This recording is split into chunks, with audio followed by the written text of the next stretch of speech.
Oh, politics are in full swing right now. So we not gonna miss out on that talk. Welcome to the South Star Classroom on the other side.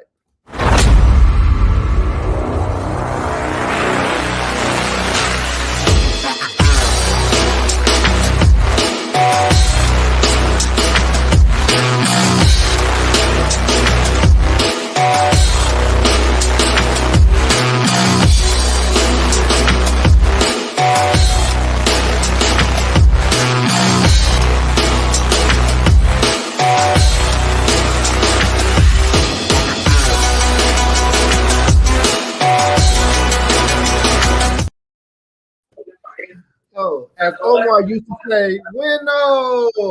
Bueno. Winno. What's up, everybody?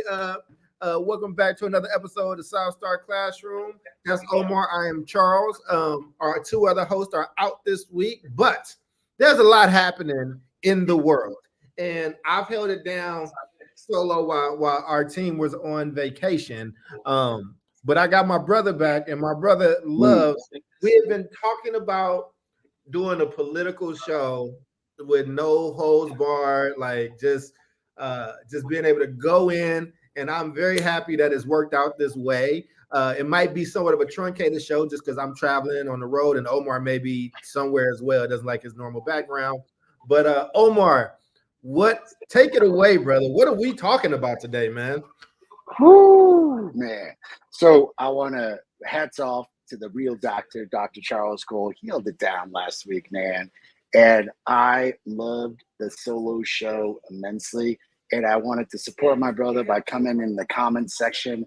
And he and I, man, we just got on the phone and we started talking about things. And it's like, damn, man, we got like a lot of stuff that we can continue talking about. I kind of made some comments. So I think this is a good time to flush that conversation out. What did I mean in those comments? What are some other things that are like on my mind? And I think a lot of people out there, especially like regardless if you're on the Democratic side or the Republican side, I got to say this and to open up the show, Charles, I think you and I in March, we're like, this is going to be the most boring ass election in the history of elections. It's going to be the most boring ass election, right? Because it's like, we already knew the Democratic candidate was going to be, and there was no contention about what was going to happen with Biden. We already knew the Republican candidate was going to be, and usually in a primary, man, that's exciting. Primaries don't start until February. They usually don't end until, I don't know, like April, May. Then the convention happens, and there's a lot of excitement, and then it hits into the general election. But we had zero excitement on the primary election on both sides. And then we thought, well, this is going to be kind of open and shut, boring ass election between Biden and Trump. And holy crap, this is turning out to be like, this is the exact opposite of a boring ass election, man. Between the debate, between, you know, Joe Biden's like interview that was supposed to save everything. And we're like, God dang, dude, like, oh, man, President Biden just wants to have his ice cream and his iced tea and sit down in the rocking chair. And then, like assassination attempt against Trump. Like there are a docket of things that we want to talk about. So I want to kind of even circle back to discuss the debate. I want to broach topic about Project 2025. I want to kind of close that book on what's going on with the Department of Ed. But I also want to have a discussion about what is the Democratic Party supposed to do right now, and what is going to be the political aftermath of what is an interesting situation and like a horrific one with like an assassination attempt against Trump. So, man, that is the whole subject matter. And guys, our audience, the audience participation last time was through the roof. We want you to chime in. We want to hear your opinions. We want to hear you discuss these things with us. So, don't be afraid to put some comments down because you will help excite more of a conversation. So, just really quickly, now that you and I have a chance, I kind of heard you talk about it, Charles. You, after the debate, were as shell shocked as the rest of us were. Yes. Shell shocked. I already have my feelings about Biden, and like I like Biden. I do. In many ways. I felt bad for him, man. Then I felt bad for our country. So I don't know if shell shocked is the right word, but I was very where I may have been iffy about if he must leave now. I was more resolved around it, and I think that if you love Joe Biden, I think that that's something. If my grandmother was still alive and she was up on that stage and she looked like that, I'm not letting that happen. Like I'm not my I'm not doing it. I'm not subjecting my grandmother to that. So, I think it's really interesting. Focused on the students, not the adults. I like that. Absolutely. And like Peter, what does that mean in this political context? You may want to share a little bit about like what that means. There you go. He beat you to it. Yeah, and focus on the policy, not the person. And I will say this to Peter, man. I think I'm not worried about the Peters of the world.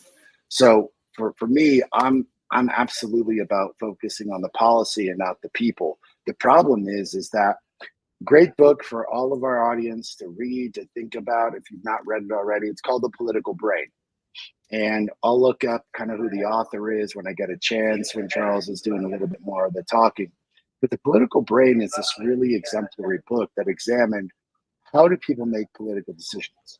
And I will tell you 1,000%, the overwhelming consensus scientifically, we're talking about regression analysis, we're talking about psychology, it's that people don't make political decisions based on logic, they make them based on emotion. So if you go back, and I could ask my brother Charles about this 1,000%. Remember the 2000 election? Remember Bush v. Gore? I was in high school, yes. Overall consensus. Yeah. The Chads, baby. The hanging intellectual nerd. The hanging Chads in Florida. Yeah, man. But do you remember the conversation about Bush v. Gore in terms of like how people were saying how they felt about Bush and how they felt about Gore? Do you remember the overall moniker? I'm putting you a little bit on the spot, and I can help you out with it. I mean, I'm going to be very honest with it. I don't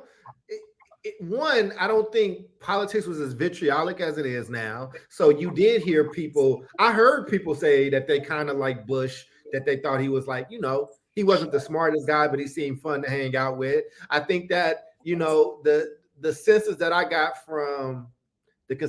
got from about Gore was that he was smart. Like he was a very heady person. He was a deep thinker. He told big tales. I remember that would be a thing. But I remember the people that loved Clinton were very, very high on him. And I remember people that did not like Clinton really wanted the Bush back in office. But I was still too young to vote. I was still in high school, so I was a senior. So I wasn't able to vote in it. So I probably wasn't as involved. But I remember him winning the Nickelodeon or MTV mock election. Gore had won, but it was still close.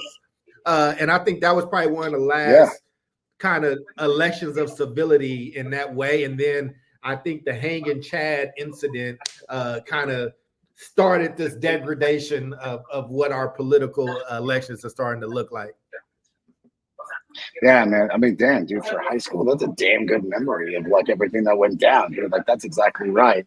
The overall like moniker behind that election was, yeah, Gore's smart, but I wish I could have a beer with Bush. I would rather have a beer with Bush than I would rather with Gore. Gore seems uptight. He doesn't seem cool. But that is exactly what I'm getting at, is that the overall sentiment of America was, I like Bush because he's someone that I feel like I could relate to and have a beer with. That's how they made their decision. That worries me. So for someone as astute, someone as politically intelligent as Peter, and I mean this with like the greatest level of respect on the planet, in this election, I'm not worried about you, because Oh, you just froze know up, or maybe I policy, froze. you know the background. You're trying to focus in on what's important. Oh, did I?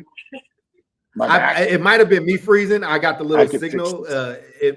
It's okay. It might be me. It might be me. But finish your point, and then I want to make sure that I address. I love Peter's comment. I want to address it. So Yeah. you go ahead and Okay. finish your point. So, yeah. But what I was saying is that, like, I'm not worried about the Peters of the world because, like, Peter knows how he's going to go, right? What I'm really worried about, is going back to this Bush Gore thing. People are going to make their decision not based on the policy. They're going to base it on how they feel. And how they feel is going to dictate whether or not they're coming out to vote or not. And that's what I'm super worried about in this election, is that voters are extremely motivated to vote. They always are. What's going to happen this time around is that Biden voters are going to fall into two categories, or three, basically. One is, I am that 33% that's going to vote for Biden no matter what. Okay. Then you're going to have a Trump 33% that's going to vote no matter what. That's a percentage, which I'll get to in a second. Then there's going to be a huge percentage of Biden voters that are like, I voted for Biden last time, but this really worries me. I don't think that he is in a good position to move on, but I'm not going to vote for Trump, so I'm just not going to go vote.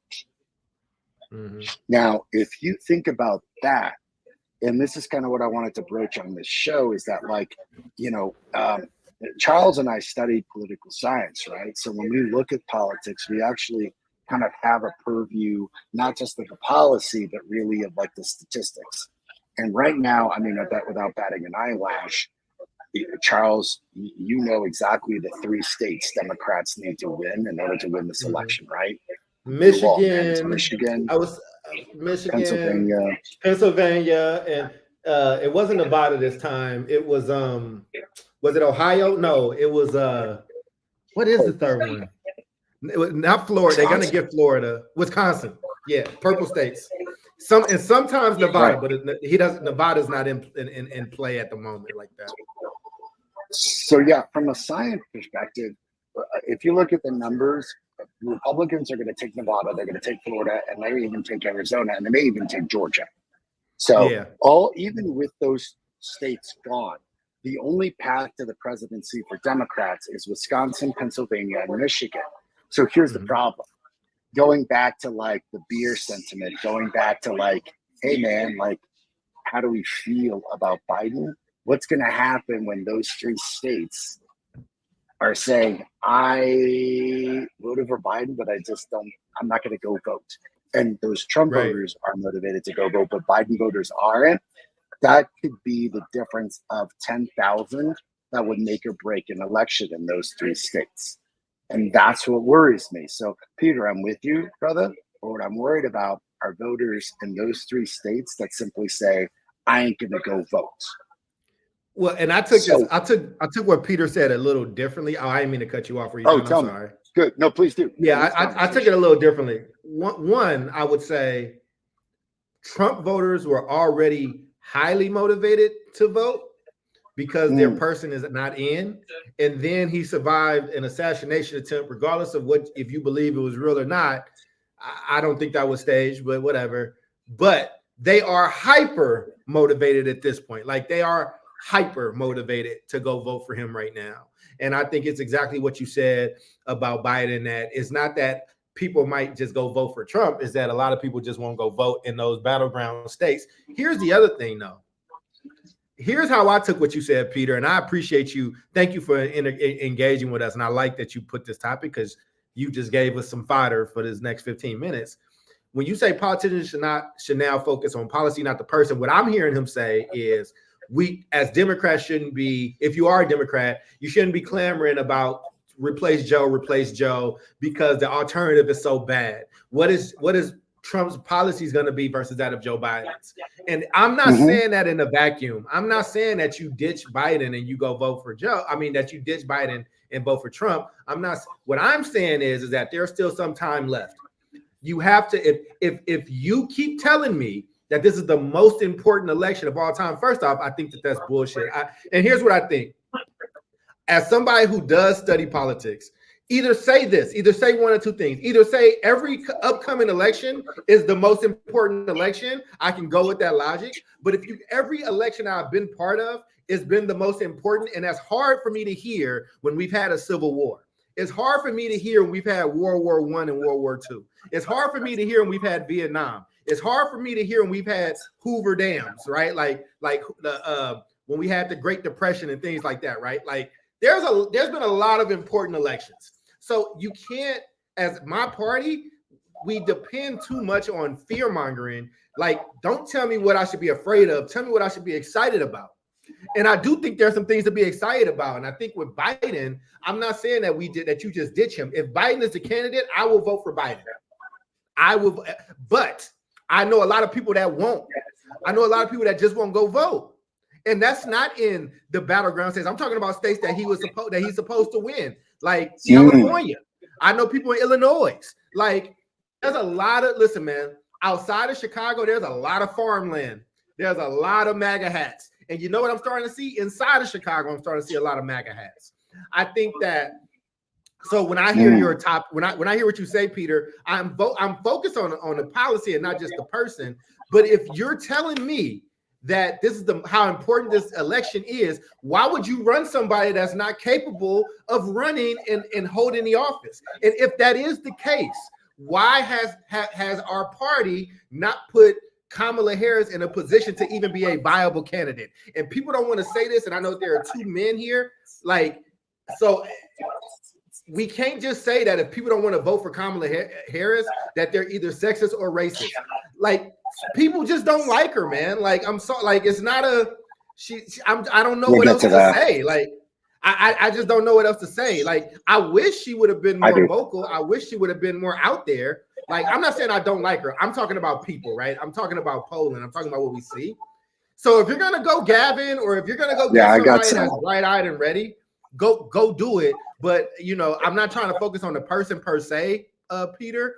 But if this election is as important as we say it is, shouldn't we run the best candidate? Shouldn't we run somebody that inspires you? Shouldn't we run somebody that gets you excited to get up and go vote? Because that other side is juiced. That other side is ready to go. And I'm stretching out a little bit for you, Omar, because I know you were trying to look something up. But I just wanted to make. But I appreciate the comment. I definitely appreciate the comment, but I just wanted to be very clear on what I meant by that. But again, like I said, if it comes down to those two, I'm voting for Biden. But I'm one person, and I know a lot of people that are not going there. Right. So, did you open up a killer can of worms, right? Because you, Peter, and I, and you know, I'm sure our audience members are like, we know exactly what's going to happen regardless of the candidate, either on the Democratic side or on the Republican side. And we're voting for policies on the Democratic side that are, God willing, to expand the middle class, fix inflation, which is already happening, by the way. Like, inflation's already on its way down. It just needs a bit more time. In fact, the Fed was already talking about dropping the interest rate in September. Infrastructure, medical care, jobs. I mean, for God's sakes, fix the housing crisis in America. Can we figure out how to stop corporations from buying single family homes and driving up the price so that people can afford a place to live? Like, these are issues core to the Democratic side, right? And I understand what's going on the Republican side. And dude, you did a great job last week of talking about Project 2025, which I will honestly say that anyone who thinks in their right mind that Trump is not going to do that because he, quote, disavowed, you are the most gullible human being on the face of the planet. When you trust the words of our arguably greatest liar as a president in presidential history, like, look, guys, stats don't lie. He has been consistently voted by hundreds of historians to be the worst president in the United States history. That is worse than Millard Fillmore, worse than Calvin Coolidge, worse than Martin Van Buren, worse than William H. Harrison, the 9th president that died a month after taking office from pneumonia. I mean, dude, he lost to William H. Harrison, dude. Like, you gotta be bad. So to sit here and say Trump is disavowed Project 2025, you are taking the word of arguably the greatest liar in American political history. And like, look, I know that the debate made Biden look bad, but dude, I wish there was a freaking fact checker, because no one's talking about the fact that Trump literally was rattling off lie after lie after lie after lie during that debate, just making shit up like a crazy person. I'm just like, dude, like, he says it so convincingly, people think that it's real, but like, for God's sakes, dude, like, get the hell out of here. Yeah, Nicole, thank you. Exactly. Like, how the Democratic Party hasn't made your issue of stopping corporations and companies from buying single parent households is out of control. There should be absolutely no reason in a capitalist society that allows for competitiveness, allowing for a monopoly of having companies buy single parent households. Like, these are issues, right? But let me share a couple of things here. One, I hear this moniker a lot, and I think it's absolutely right. So I've heard this from like Bill Maher and a bunch of people, and like, it's like, you know, one of these sound bites, like, Democrats fall in love with their candidate, Republicans fall in line. And here's the problem. Like, I'm with Peter, I'm with you, and you're like, we should be voting for the policy. But people don't vote for the policy, they vote for the person on the Democratic side. I want people to vote for the policy. I want people to understand the deep nuance of what the Democratic Party is trying to do. But there's a reason that George Washington was our first president. He was 6'2" and a commanding general. And he didn't want to be. Yeah. And he didn't want it. Yeah. There's a reason that people say he looks presidential, she looks presidential. Is that people fall in love with an image. And it sucks, because I don't want the presidency to be predicated on a personality of a person. The people in this country will always choose. And I'll give you a couple examples. I'm like, Doc, you know this. Nixon versus Kennedy. What the hell happened? How the hell did some 40-year-old punk-ass kid who went to the most prestigious schools in the country beat the vice president of the United States, Eisenhower's vice president, who had been there for 8 years? How in the hell did he win that? Now, granted, like, there's a huge political. Well, it's one of the biggest. I was gonna say it's one of the biggest case studies of all time, right? Like, it's the. I don't know if you were asking, teeing me up to answer it, or you wanted to go for it, but well, it reminds me that remind me to answer Nicole's question about Kamala Harris. I'll go deeper. Yes, into please. that. I want to get into that. But yes, right, if you want to explain how he beat the pants off of Nixon, it's one of the in the political science world, it's like learning your ABCs, right? It was the first time television was used. It was a new medium. He was not prepared for television. He was not a handsome man. He looked sweaty. He looked gruff. Yeah, Nixon. Nixon was gruff.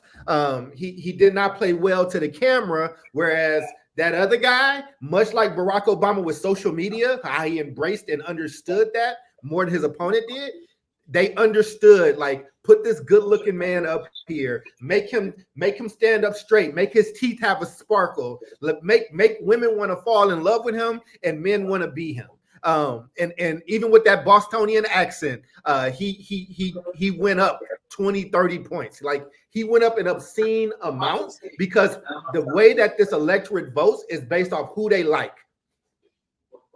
Yeah, man. And look, first off, you nailed it, because that's the conventional wisdom. And you and I can dip into the tangent of the Kennedy election in a minute, because it's actually freaking fascinating.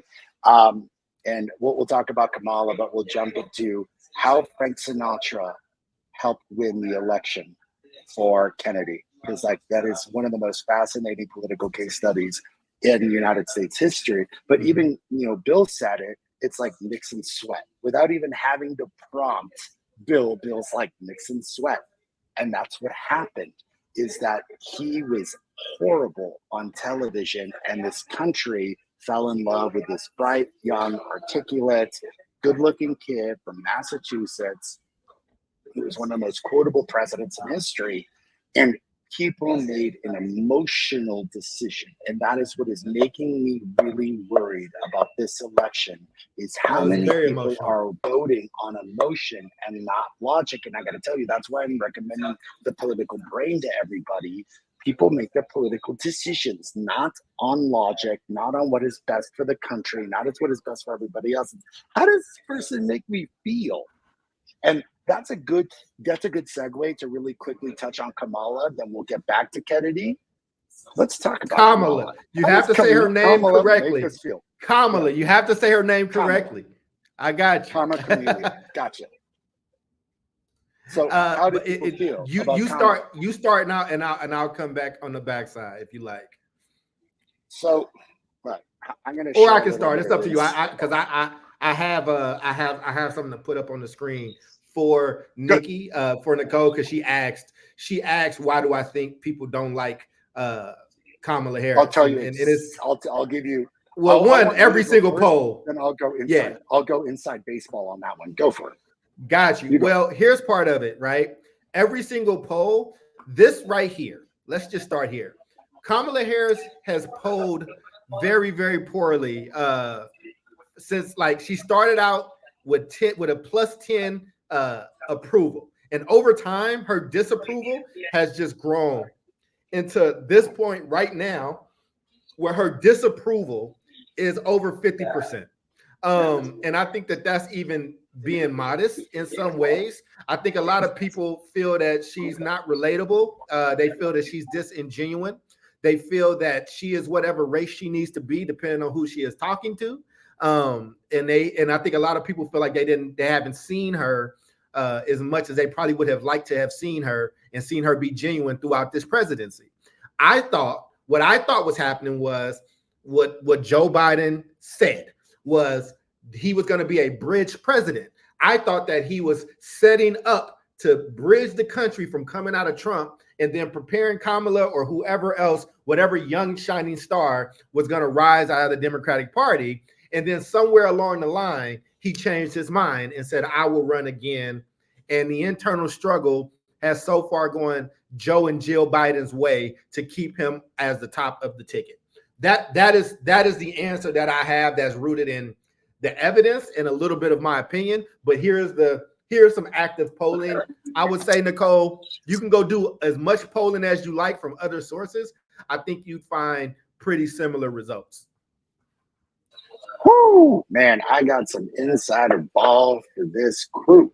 So just give it. Nicole, you got some insider baseball. Go ahead. You got some insider baseball right here. But Doc's right. First off, the polls are undeniable. The one thing I would say is polls should be looked with a bit of a grain of salt after Hillary. Everyone thought Hillary was going to win this thing. And then, damn, dude, what happened? So what is going on with Kamala? So I was making a couple comments last week, and this is the insider ball about what's going on, is that we knew Kamala, man, am I saying it right? Vice President Harris, thanks. Kamala, there you go. Kamala, yeah. So when I say we, I mean, without sharing too much information, let's just say that family members of mine are extraordinarily familiar with her. Why? They were at UC Hastings, which is the law school in San Francisco that she went to, that she was very much involved in. They were involved deeply in San Francisco politics when she was consorting with downtown Willie Brown, the mayor of San Francisco at the time. So we've known her. And a friend of mine. I know Willie Brown. He's actually a friend and was a mentor at one point. Yeah, man. And look, dude, Willie's man, what a fascinating case study. The thing with Willie and the thing with now Vice President Harris is that I think he was trying to give her some very necessary information that I don't think that she listened to. Now, she then became Attorney General, but this goes way back. So when I tell you this, ladies and gentlemen, the information I'm sharing has nothing to do with the media, has nothing to do with polling. This is insider information, not to mention the fact that I'll be very, very careful about how I say this. Let's just say I get fed a lot of very first-hand level information, and I'm not going to disclose how, why, or any sources. They're I ain't just making this shit up, and I'm not getting it from the media. There is a huge problem with Vice President Harris. And the problem is twofold. First, she thinks that she's the smartest person in the room. That is the first problem, because she is not even remotely the smartest person in the room. Sorry, dude. Look at the hat. Look at the kind of people that I know. I always tell people that I survived Stanford, not thrived at Stanford, because I was competing against some of the smartest people on the planet. I was lucky to survive that place, but it doesn't mean that I didn't pay attention to the ludicrously intelligent people that were at Stanford, that were at Harvard. Those people are usually smartest person in the room. Vice President Harris ain't that person, bro. Not even close. Now, the thing with not being the smartest person in the room, and I'll make some comparisons, is that Biden, for example, I would say is not the smartest person in the room. Barack's the smartest person in the room. Hillary is the smartest person in the room. But here's where Barack got it right. Barack, despite being, I think, the smartest person in the room, listens.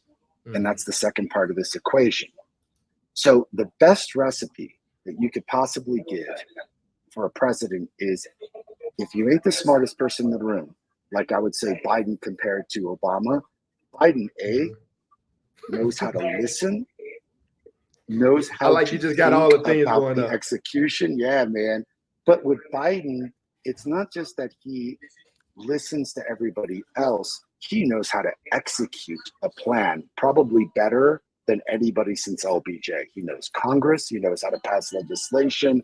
That man is a legislative genius that should be given some credit for. I would say he's a political genius. I would absolutely say that. And it's on both domestic and foreign policy. I think not very many people are touching him on foreign policy either. Yeah, and foreign policy, man, like the dude has always had his shit together since the 1980s. The thing is that, like, look at Obama. He listened to Joe pragmatically on, okay, I've got all these great ideas, but what is the pragmatic approach on how to actually solve this? With Harris, she thinks she's the smartest person in the room and then doesn't listen. And when you have that recipe, that is a recipe for disaster. And what's going on is that if you look internally into her staff, the vice presidential staff, which is a huge staff, by the way, a massive amount of people run the office of the vice presidency. It's got the greatest turnaround of any vice president or president, worse than Trump. She has a worse attrition rate of holding on to people than Trump himself, meaning the very people that went to go work for President Harris left, not just in months, in weeks. Why? She wouldn't listen. She thought she was the smartest person in the room. So you've got people smarter than her counseling her, but she won't. It's worse than she won't listen. She thinks that she's smarter than you are. And when you have that recipe, when you're not listening and when you think you're the smartest, that is a recipe for disaster, not just for any leader, but especially for the president of the United States. So, Doc, you are right. The insider ball was that Biden was going to get into the presidency in 2020. Bill was right. It was supposed to be that he handed it off to Kamala, to Vice President Harris. After 2 years, after the midterms, it was supposed to be a handoff. He and the DNC, midterms didn't go the way they wanted. Exactly. Looked at Vice President Harris and were like, first off, everything you say is garbage. It is, like Bill was right, it is word salad garbage. There is no substance in what she says. She is not a smart person. Sorry, Vice President Harris. Look, you ain't the smartest vice president we've had. But like, you're in a solid line of Dan Quayle's and Mike Pence's. Welcome to the club. But you ain't Al Gore. I mean, man, I don't know if she is or not. I mean, but she didn't demonstrate it. She wasn't allowed to for whatever reason. And when she did get up there, it wasn't of substance. I know I have to leave in about a few minutes. Just hit end stream when you're done, because I want you to keep going as long as you want. But let me say this, and Nicole, I hope you're still here. Yes. Because Nicole asks, is there a poll that shows in general how well Black women in power are liked? I'm very glad that you asked that, because wait a second. I got you. Not only is it not about her being a Black woman, which half the time she doesn't claim her blackness. She does sometimes, but depending on who she's talking to, right? But not only is that like fault, like Black women do not generally poll as not liked in power. Michelle Obama is the only Democrat that beat Trump in the latest polls that came out. She's the only one, a Black woman, somebody where there's no ambiguity. You know who she is. Somebody that was not in political power, right? Like she is the only Democrat. Like Democrats would love for her to run, but she doesn't want to run. So I just wanted to answer that question very directly because one, I didn't want this to turn into just strictly identity, right? Like, because I think that's where our party is struggling a lot, right? It's like we are okay with saying, well, I didn't win just because of blah, blah, blah. If the goal is to win, one, let's go win. But two, the polling data shows the exact opposite. The most popular Democrat right now in the world is a Black woman who doesn't want to do it. So I just wanted to make sure I put that out there. This is from The Hill. This was done by Reuters and Ipsos. I don't know if I said that right. It's Ipsos, right?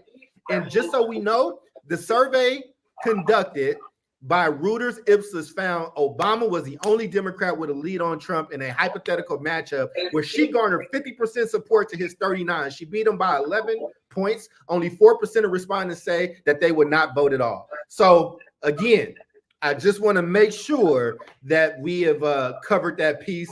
And Nicole, I hope you feel like we answered. What do you mean? I don't know what you mean. Not in general. First Lady Obama is not in general. Well, so listen. If we gonna skew this and like play like word games around like who's liked and who's not or whatnot, I don't know what else to say about that. I'm just showing you hard data. You can't say that First Lady Obama is not in general, but then Vice President Harris is in general. Like it is, what are we doing logically? We're talking about two specific Black women, right? Like we're not talking about in general. So, I mean, that's like saying the field. Like, I don't know. I don't know where to go from there, but all I can go off of is the data that I see, the actual political science research that was done. And a Black woman is the most favorable, the Democrat in the world right now. So do with that what you will. Yeah, and I think that like so much of politics is identity, but the thing is that like this is a really good demonstration of like there is a conversation around what is it about Kamala versus Michelle Obama versus anybody else, which is simply put that like I can tell you. Can I tell you and then get off? Please. I'll tell you why I like her more. Let me tell you why. Like Michelle Obama commands every single stage she is on. She is generous. She is confident, but she is also humble. She knows how to talk to people. She has empathy. She seems very pragmatic and she seems very smart, but she also seems like she listens to people around her. She seems like her values are intact. Like when there's an issue that came up with her husband or her children, she was very, very clear about where she stood on things. When Kamala Harris speaks, it feels like she's trying to do and make the same mistakes that Hillary Clinton made. What is the wave I need to ride today? Do I need to be Southeast Asian today or do I need to be Black today? Do I need to give them a parade today or should I talk about policy today? Should I talk about my record as Attorney General or should I act like I've been the most progressive Attorney General in the world even though I have not been? Like the engine, like who is more genuine to you? I think answers that question. But again, I don't hate Kamala Harris. I want to make sure that that's very clear. But she is nowhere near as strong a candidate as a Michelle Obama who does not even want a political career going forward. And that should be some type of signal. As Democrats, are we going to keep beating a dead horse and trying to make people or shame people into liking who we think they should like? Or are we going to listen to the tea leaves and actually get the best candidate to run and represent? That like we can't keep doing this thing where if somebody doesn't like VP Harris, that they're automatically sexist or they're automatically racist. And I think, and I'm saying this as a Black man that loves Michelle Obama and that loves Black women. I just do not think that VP Harris is a strong candidate. And with that, I gotta go, brother. You got it. I'm gonna let you rock. All right, man. I need a second. Okay. Do you know how to end the stream, or do I need to end it right now and we just come back? Here's the problem. I was not signed in, so I don't know how to stop the recording because I don't have that button now. Well, you go ahead. I'm gonna get dressed. I'm gonna go off camera and get dressed because I gotta leave in 10 minutes, and you just wrap it up in these next 5 or 10 minutes. And then you can. I got you. I got everybody on this one. So, man, really well said. Really well said, Doc. Let me back up what Doc is saying, not just by his opinion about, Vice President Harris's wavering. If you look at her staff, I think it should be a humongous demonstration of her as a leader. If you have her staff constantly leaving, constantly saying, this is a person that does not listen. This is a person who acts with extreme arrogance. This is a person who doesn't know what she's talking about. This is a person that isn't actually doing the research and diving into the process of learning how to become president. She's just trying to figure out the best thing to say. It is what is causing such an enormous rift in her ability to maintain a staff. And if she can't maintain a staff as a vice president, how the hell is she going to maintain a staff as president? She does not invoke confidence. That is a problem. There's a huge problem because ultimately, then this is why people are not voting for her. This is why her polling is terrible. This is why no one wants to go work for her. Because ultimately, if you're going to have some pitter-pattering individual who can't decide on which side they're going to be on an issue because they're just trying to figure out what is going to make me more popular versus having conviction about their own ideologies, listening to others on how to best figure out the path forward, and then acknowledging I may not be the smartest person in the room, but I'm ultimately here to learn from the smartest people in the room. That makes an amazing president. Guys, there has been 1,000 books about that. No more famous than Team of Rivals by Lincoln. Lincoln was the smartest guy in the room, and yet he brought the smartest people in the room who would disagree with him and thus create ludicrous policy that would have ramifications hundreds of years later. This is the problem. And getting back to, I think, what Peter was saying, I'm with you, Peter. I'm all for the policy. And I'm definitely all for the policy of the Democratic Party. The people don't vote on policy, they vote on feeling. And when they vote on feeling, the general feeling about Vice President Harris right now is that this is not good. Someone in the comments said that Kamala was, I think Bill said, Peter said a launching pad for Biden.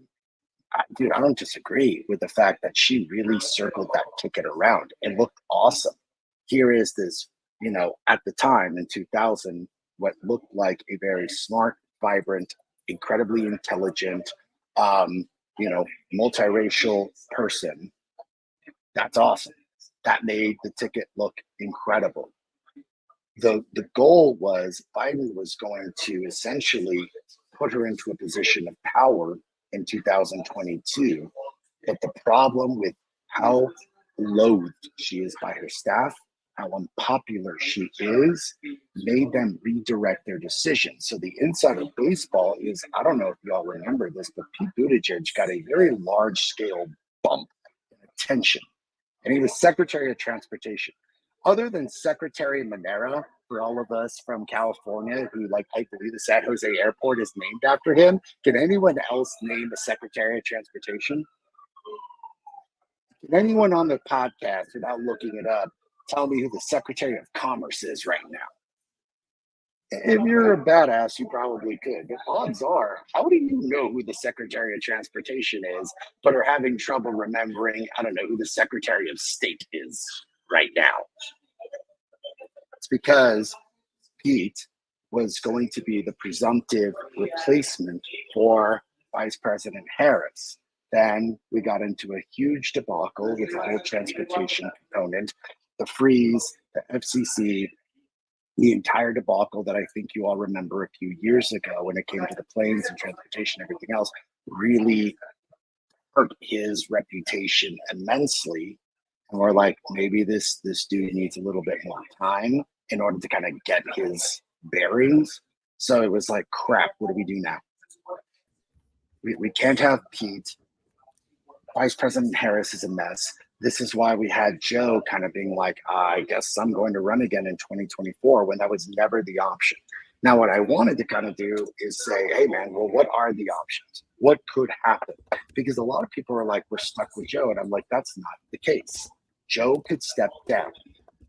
Absolutely. We're still in time, because the conventions, for those of us that are historical nerds, and Doc knows this, conventions were actually the method in which we decided presidential and vice presidential candidates. Now, I'm all for the primary election because it's way more democratic than the convention system, but the convention still allows for a change, especially if Biden decides to step down. However, he would have to step down. You can't just replace him. You've got to be able to say, hey, I'm going to step down. Now, for those of us who are like, well, who the hell do we got? I got a huge list, man. You got Andy Beshear. Yeah, who the hell is that guy? Governor of Kentucky. You got 2 minutes, and my Uber will be here. So you got 2 minutes. Okay, perfect. So you got 2 minutes, man. Like, I want to just strictly say, like, we got a lot of people that could step into this position. You spend a lot of time in Kentucky. Mm-hmm. Yeah, I think Beshear is. I mean, I don't know what value if you're looking like Beshear wouldn't win Kentucky, so I think that's something that they would be looking at. But I don't know if he helps with the path. He may. I think Gavin Newsom is not as strong in California, but I think he's stronger nationally. I think people that are not in California like him a little bit more than people in California do. I mean, he has the look, right? Like, so I don't know. But if Biden says that there are 50 Democrats right now that could beat Trump, then, hey, man, we'll line them up. Yeah, man. I mean, I'm looking at Gavin Newsom. I'm looking at Josh Shapiro. I'm looking at Wes Moore. Wes Moore, first Black governor of Maryland, right? Like, this guy's badass, dude. Gretchen Whitmer, who's the governor. Meg Whitmore, Gretchen. I was gonna say Gretchen Whitmore. Like, if you Michigan, you need Michigan. So you need Michigan, man. And she probably has a very comprehensive understanding of what those wall states, as they're supposedly called, need. You could win Michigan. You could figure out Wisconsin. Biden, remember, is from Pennsylvania, so there's got to be some level there. I mean, right now, you've got people that have the opportunity to come in and make this replacement, but like, it has to be that Biden himself decides, like, I'm going to step down. Now, in my opinion, does that make Vice President Harris the presumptive? Well, according to the 25th of the Constitution, yeah. But if I were the Democratic Party, I'd have a conversation and be like, look, check this out. We got an election to win. Biden, I think you need to step down. Harris, why don't we make a compromise and put you into Secretary of State so that you can, like, spend a little bit more time? Or why don't we make you the Attorney General of the United States? You're already Attorney General of California, like, as a compromise, and let's get a whole new ticket going on. Jesus, Nicole. But you know what? I mean, there's a lot of people around the country that will say the same. That will say the same thing. He is a Kennedy reincarnated. So. And listen, anybody that can have a baby by their staffer's wife, like anybody that can get caught like that and still be bulletproof. Oh, yeah. That man got forgiven in a week, bro. So I mean, we just talked about this, right? And it was annoying, but we just put that name up there, and you saw the main person that had something to say was like, yeah, well, he do got the look. That's how that shit works, man. Sorry. It sucks. It shouldn't be the case. But you gotta close this out, man. Okay, man. I will actually close this out because Doc has a Uber to catch. I have to host the dinner. I have to host the dinner, like, so host my staff. Dinner. Yeah. So I will say this: if you all liked this show and you really enjoyed hearing about politics, Doc and I let us always do a show on politics. Let us know if you like the show. Subscribe to the show. Message us, being like, "Hey, man, I'd love to hear a lot more." Because I will say this, and I will close on this. I would say that the national media today is garbage when it comes to their discussion about what is actually going on in politics behind the scenes. There's very few that I think is getting into the non bullshit of what is being, what I think is the interpretation of what is happening. And news is always going to feed you shit that's going to make you come back. I think we're going to feed you shit that is going to nourish your soul and give you truth behind what's going on. And I will say truth is powerful. This is why I think Vice President Harris is widely unpopular, because I think she's ludicrously disingenuous. I don't think that she shares the truth. And that is a problem when you are becoming president. You better absolutely be completely behind your convictions and share the truth. So if you like this show, please subscribe. If you like the show, let us know, because Doc and I can host a show like this, maybe weekly, bi-weekly, once monthly, depending on how you guys like it, aside from the South Star Classroom. So if you like the show, let us know. But on behalf of Dr. Charles Cole, our friend Jubilee Ransom, the Beard of Knowledge, David Castillo, and me, Omar Yanar, this has been the South Star Classroom. Thank you all so much for your incredible participation. We'll see you all next week when everyone's back. Peace. Peace.